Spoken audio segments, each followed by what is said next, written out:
we think that VR, AR, and XR is the evolution of the user interface. I go back to the mini computer area where we used input terminals, right? And it was all text. Then you got to the early days of PCs and it was text. Steve came to us and gave us the graphical user interface. And then he expanded it with the iPhone to include touch.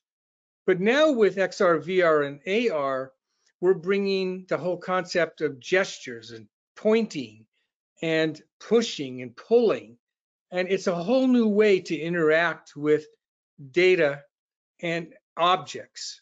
And that's why this becomes really important. This is why we are so convinced that this is a major inflection point towards the next direction of technology.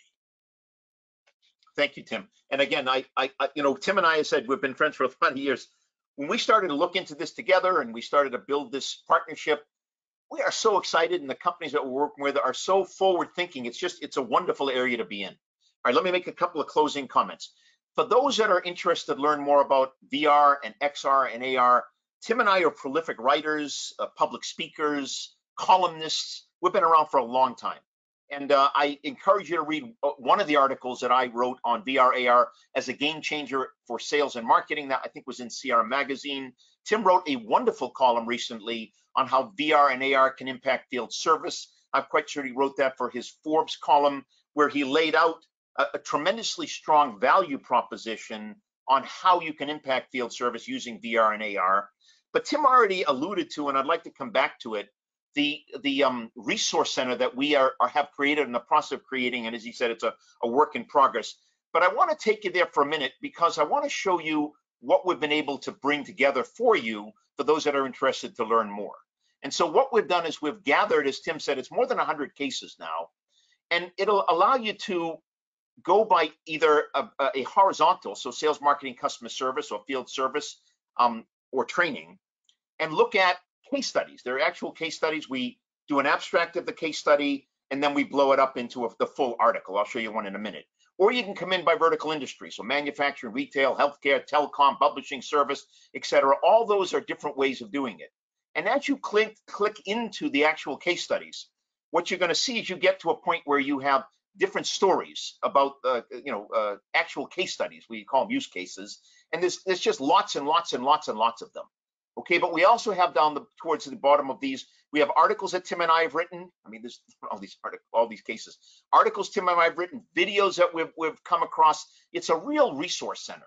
And if you dig into any of them, I alluded to one at Warby Parker earlier on today. So what happens is you can talk about the Warby Parker and what they've done, but you can then read the full story behind the actual case. So you get multiple layers of detail. I'd also argue that, I'm going to come out of this for a minute, that the way we work with customers, Tim and I, and we've been around, again, both of us for more than 3 decades, is we don't work with all customers. We really don't. We're very choosy and very picky to work with what we consider partnerships. And Tim has some outrageous partnerships for 10, 20, 30 years with the biggest manufacturers of technology in the world. And, we have customers for 20, 30 years that simply rely on us. It's a wonderful partnership where they're looking to us for new ideas to keep them one step ahead of the competition. So what Tim and I have done is we've put together about four or five different offerings to help people kind of find their way into this VR, XR, AR area. We do an executive briefing. It's a couple of hours. It's typically meant for the board level of executives or a very senior executive team, just to kind of demystify XR, VR, and AR.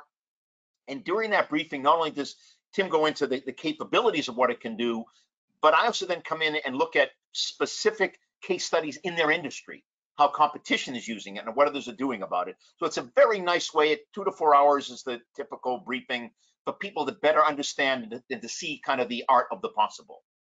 Tim and I, at the heart of what we're doing, though, is creating the strategy for a VR and AR and XR strategy for companies. So we develop the strategy and we implement it.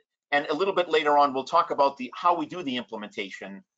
But we're using partners, and if you know us, you've seen it.